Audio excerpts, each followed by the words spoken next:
Hey, everybody. It's me, Alex, over here at Jet Lending. And today I'm going to go over an educational video on how long term asset based lending works. Now, what is that? Well, a lot of you guys already know if you're investors, you can use asset based lending, or what's more commonly termed as hard money, to buy, fix up the property, and sell it.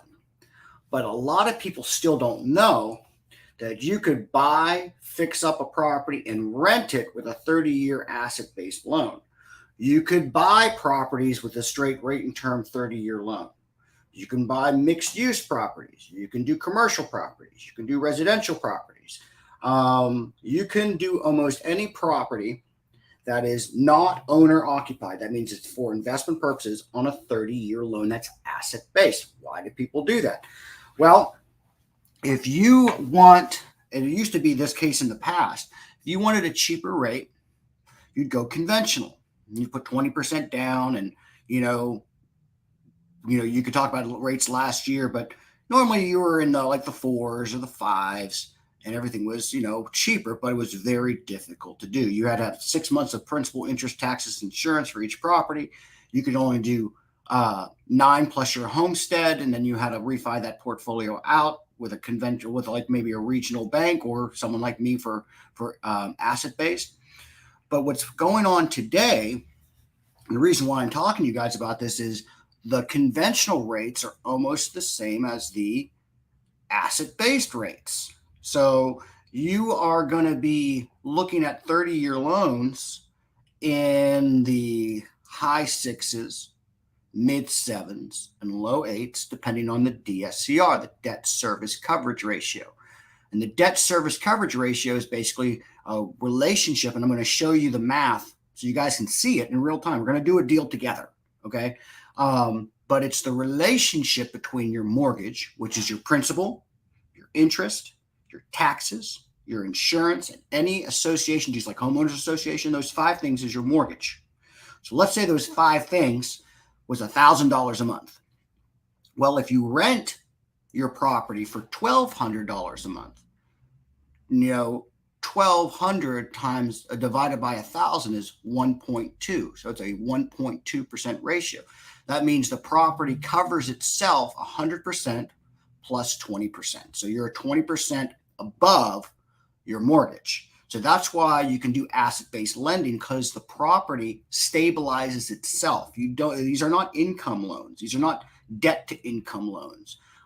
That's why you'll have, how did that investor buy 14 or 20 or 30 rentals in a year? Because they didn't have to have the income per property. The property's still a loan. Now, are there requirements? Yes. You have to have at least a 660 credit score, or somebody in your LLC has to have at least a 660 credit score. The property value has to be at least worth $75,000. Okay. You can't do any mobile homes with 30-year long-term or manufactured. And rural areas are a little bit more difficult. Okay. Because no lender really holds 30-year paper. They get sold off into like security blocks. Okay. So the bank originates the loan, and then they kind of sell them off in blocks and notes, insurance companies, securities, and things like that. Okay, so there's a little bit of matrix that you have to contend to. So that's why you get with people like us to kind of evaluate it within 24 hours. Say, yeah, you're totally good. Something we can do. Go for it. Or no, we can't do this one. Okay, and when the ones you can't do, the best option is to go to like local and regional banks and credit unions and start a relationship with them. If you're in like the mobile home space, the RV space, a lot of rural. Those banks are going to be very, very interested in lending to you because they have to lend to their region, regional banks, regional credit unions. Okay. So we're not only just here to do loans for you. Don't get me wrong. I wish I could lend you all money and take all, do all your business. I understand I won't get all your business, but what I will promise you is that I'll educate you and see when it's right to use me or somebody like me and when it's not. Okay. So let me show you the math. Okay, because what do we know about investment real estate? It's just math. There's no emotion to this. Okay, if you do your math and you are in the black, you buy that property in regards to the return you have projected. If you're like, well, I need to make at least a 20% cash on cash return, and you do your math and it's 20%, guess what you do? You buy that property. If you do the math and it's not in accordance with your business plan on growth and margin, then you don't buy that property. Okay. So we just did an exit strategy webinar on owner finance too. A lot of different exit strategies that you guys can contend with. But this exit strategy class today is going to be for long-term lending. So we're going to do this first as if you were buying a distressed piece of property and then fixing it and then refinancing it. Okay. So, and I'll put the comments on, especially if you guys want to ask any questions or anything like that. You're always going to ask me questions. If you guys feel shy about asking questions, you can call me later or text me or whatever you need to do, or email me at alex@jetlending.com. But, if something that, you actually have something that you want me to go over, I'll always go over for you. An educated investor makes better decisions. If I can get you guys to start making better decisions, I can lend you more money. If I lend you more money, I make more money. If I lend you more money, you make more money. It's win-win. It always has to be win-win. All right, so let's start this. So purchase price. Let's put this as a rental in like a reasonable market in Houston right now. Let's say you're buying this for about $205,000. Okay, let's say the property is worth, let's say it's pretty banged up. Let's say the property is worth about $315 fixed up. But you need to put about 35 into it to make it worth $315. It's not too bad. You're doing some cosmetics and maybe changing your roof out and stuff like that. Taxes, let's put it at $315. 15 times 3.5% puts you at about $11,025. Okay. So on your hard money loan, the short-term hard money loan, I should say, let's put you at 3 points at 11.9. That is about average in what you're seeing in any hard money lender market.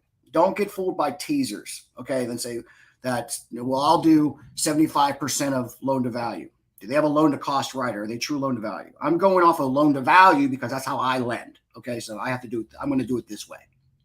So, I'm going to lend you 70% of the 315. So I'm going to lend you 70% of the after repaired value. So it's not what you did yet. It's projected. Okay. We're going to, comp it for you. You'll get appraisals, things like that, and say, okay, this is what it looks like it's projected. If you ever run into a lender that doesn't require appraisals, I still strongly suggest that you get one because it's a snapshot into the future of the consumer market. And your long-term loans are heavily based off the appraisal, since the money is coming from insurance companies and securitized markets. They don't understand the investment world. So they do matrix out a lot like conventional, though it's easier to do. So they're going to hold your value on rent and property value. The appraisal's like the gospel. Okay. So you have to make sure what it's projecting per the finishes that you're doing. A lot of times landlord investors get burned because they'll buy a property and an agent or a wholesaler or their cousin or whoever will tell them, oh man, that property's worth $410. Yeah, if you do $80,000 in repairs, but with the finishes you're doing, it's going to be worth this because the finishes of the property and how it looks and stuff like that dictates projected market value. Okay. So that means I'm lending you $218,500. That's 70% of the $315. Okay. I got to hold in escrow your repairs. Make sure your lenders hold your repairs in escrow. Why? Okay. Because when you ask for a draw, your money is waiting for you to get reimbursed. That means I took the money from my bank line and I held it in another account for you for your property. If you're not paying interest on your repair draws, ask them if your funds are held in escrow to make sure your deal has the money to deploy for your draws. If everybody remembers 2016, and maybe some of you guys don't, there was an issue with some people. Okay, so make sure you got your repairs in escrow. Okay, so that means for a jet, your origination fee would be $6,555 because it's 3% of the 218. You got to pay the attorneys to draw the docs for your closing. You only pay for that if you close. We project a 1.5% fee for title. We won't know this until the settlement statement comes out, but we let you know, by the way, you're going to have title fees. So make sure you project this, okay? You may have a deal with a title company that says, hey, I do so much business, don't worry about it. But I'm going to say, well, just in case, you need to know. Processing fees, that's what I pay my processors to pull in your flood certs and your tax certs and all your stuff that you need for closing. Okay, again, that only happens if you close. So that means your total closing cost is $11,187. You're coming out of pocket 30 grand at closing. Why? Okay, so just to let you guys know, as a loan to value lender, you can come out of pocket zero. And how you do that is that I'm lending $218,500 for the total loan, but I'm funding $185,500 at closing because it's $218,500 minus your repairs. 70% ARV minus repairs is what I fund. That's why a good rule of thumb, if you wanted to be $0 out of pocket at closing, you would buy this at 65% ARV minus your repairs. So let's do that just to kind of show you what that looks like so we can move on to the long term. So $218,500 times 65% is $142.25 minus $35,000 is $107.25. Okay, so I got to make sure I did that right. 315 times 65%. Oh, sorry, I did the wrong number. 315 times 65% is 204,750 minus 35,000. I was like, when I saw that, I was like, that's not right. It's 169,750. So I'm just going to put that number in there. So if you bought this for 169,750, you'll notice it right down now is green. That means I can roll in all your closing costs. That's how people come out of pocket zero. They buy it deeper. So when you have that, I can do $0 out of pocket at closing, that's what we mean. You're buying it lower than I'm funding at closing, so I can roll in all your costs, your title costs, your lender costs, anything like that, okay? But let's keep this at like the 205 number. Just wanted to make sure you guys were aware of that, okay? Because this is a long-term education, okay? All right. Well, sir, ma'am, you closed. Congratulations. Handshake. Now go fix it. All right. So you're fixing the property. You did a great job. Now it's time to refinance. Okay. So you refinance at 75%. I just lent you 70. Okay. So that means you have a 5% buffer on the back end. All right. If you season the property enough, over 6 months, you can actually cash out, okay? But you have to have a tenant in place or a lease agreement in place to do so, okay? So just remember that there is a seasoning requirement for cash outs. You have to own the property a certain amount of time, okay? So we have to pay this. You'll see lien and purchase price. So, because we can do rate and term too, but we have to refinance out. That means like you use jet lending, you got to pay my $218,500 back on the refi. You got to pay me off because I'm a lien holder.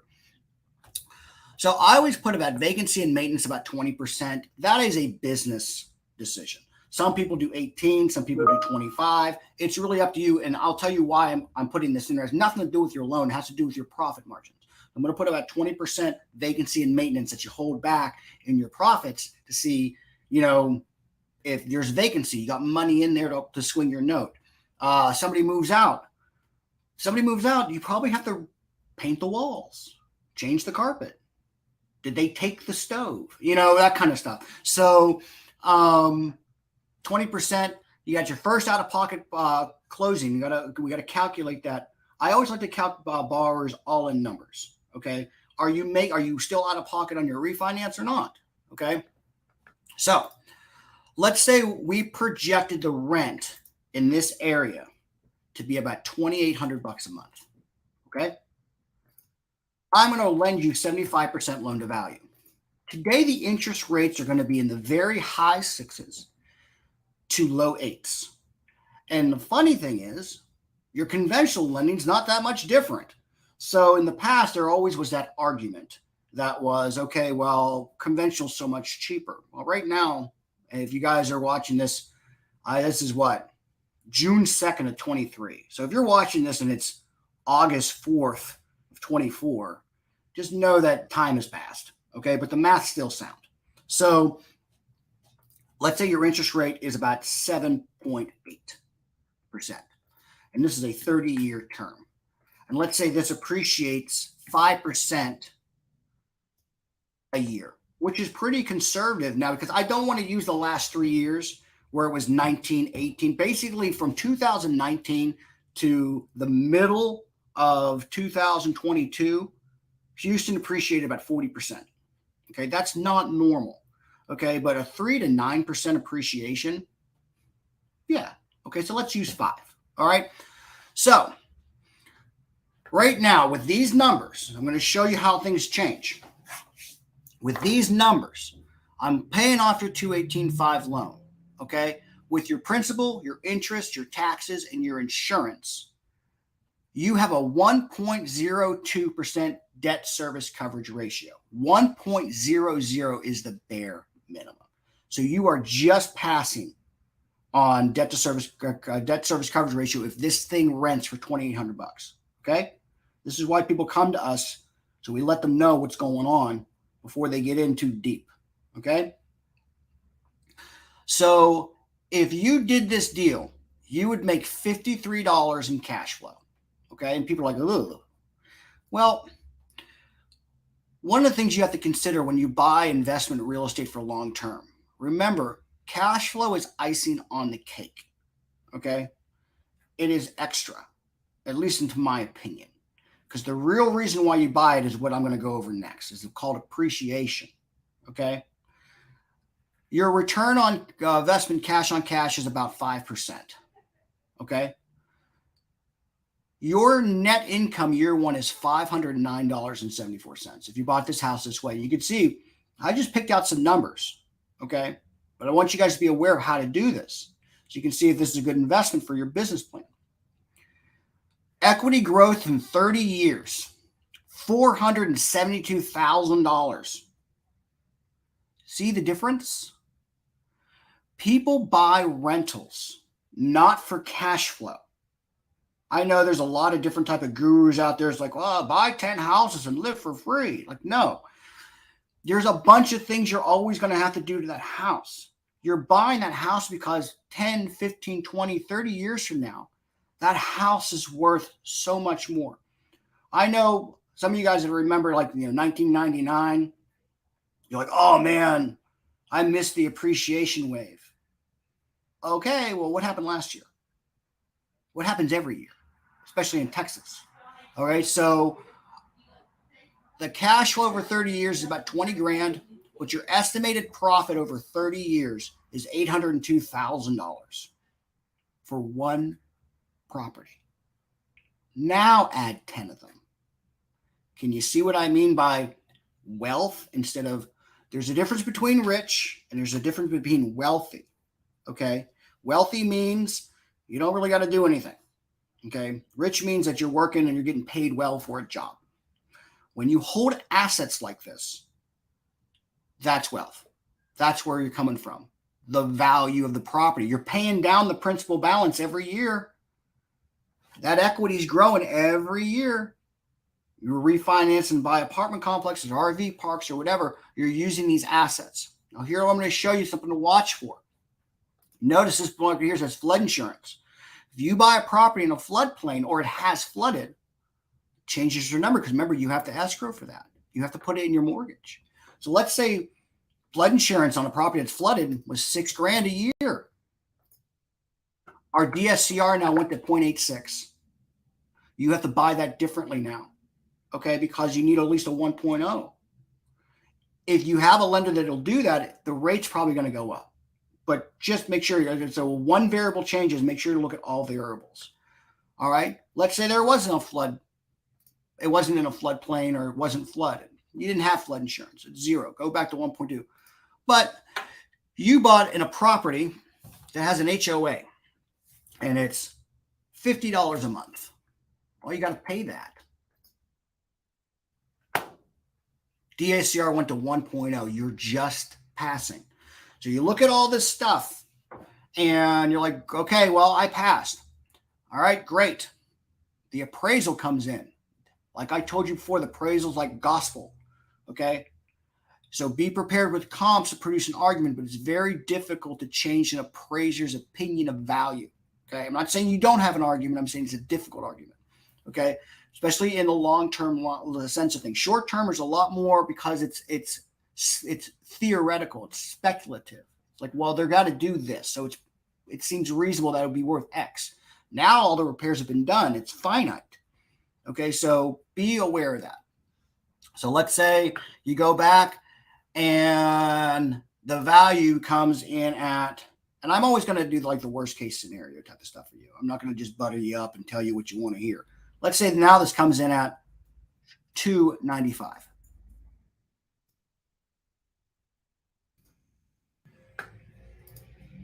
Okay. On the value, and that's 75%, $295.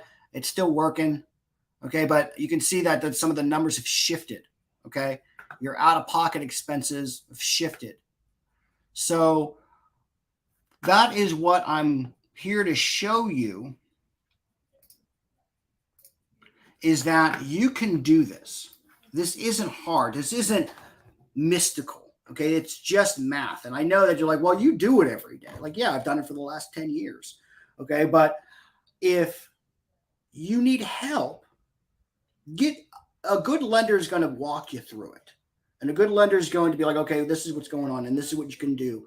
And you're going to ask a question and they're going to be like, I don't know. I got to look that up. You know, it's like you're working in collaboration. Any of your lenders and third-party associates for like repairs or title company, remember, we're working for you. You interview us like you're hiring an employee. Do we work well together? Okay. You'll notice that maybe you interview people and you find out that you don't. Okay. And then you move on to other things. But, interview us. Like, are we the right fit? We never want to give anyone bad information, but you got to understand that if we think you're in danger, we're going to let you know. Doesn't mean we won't close on the loan for you if you want to take the risk, but you need to be aware of what's going on. It doesn't mean we're right and doesn't mean we're wrong, but we've done over 4,000 loans. We've lent quite a bit of money out over the last 19 years. In January, we'll be open for 20 years. We just want you to be successful, and we want you to be able to be protected as best we can, because in investments and in real estate, it's really subject to the market and how it changes over time. So you analyze and you do the best you can on values and things like that, but you can't project everything. Okay. So you got to learn how to pivot. And that's why we do classes like this, to teach you different exit strategies, just like we did the owner finance. Owner finance is a different exit strategy. Refinancing a DSCR loan, what I'm talking about today, different exit strategy. Selling it, exit strategy. Subject twos, all that. I don't want you to feel like you have to be this jack of all trades, but what you can do is find gatekeepers of information and utilize their knowledge to see how you can best position yourself in any market. In transitioning markets like you're in today, these are the times where you're going to see the most millionaires made. The ones that are going to be able to transition. Everybody thought it was like the last 3 years. In fact, the last 3 years is probably one of the most difficult times, when it's very much a seller's market, and yeah, you can do anything you want, but you got to buy them harder. It's the people that know how to pivot during transitions. You guys are going to clean up, okay, which is going to be pretty nice. So I hope this helped. If it didn't, tell me why. If you have any questions, let me know. If you want me to cover any other topics, let me know. You can put it in the this is being broadcasted on every social media channel besides Instagram, because you can't broadcast on Instagram. But comment below. email me at alex@jetlending.com. You can text me. The number's on the website. Go to the website. There's a chat function. We've left every opportunity that we can to educate you. On our website, there's an education page with all these videos on it. You can watch them and have a great time. All right. So let me know what we can do. I hope this helped. I hope this sparked idea and thought. Okay. Because this was not all encumbrances. There's so many different variables that we can go over, and x plus y equals z, all that kind of stuff. This was to inspire some knowledge and thought. If you have that question or you need that help, get with us. We'll be happy to help you. I hope you guys have a great day. It's going to be a beautiful, it doesn't matter how hot it is. Just say it's beautiful. Beautiful day, okay? And it will be, all right? And you're going to have a great day no matter what happens. Let me know if you need anything, and we'll be there for you. Talk to you later.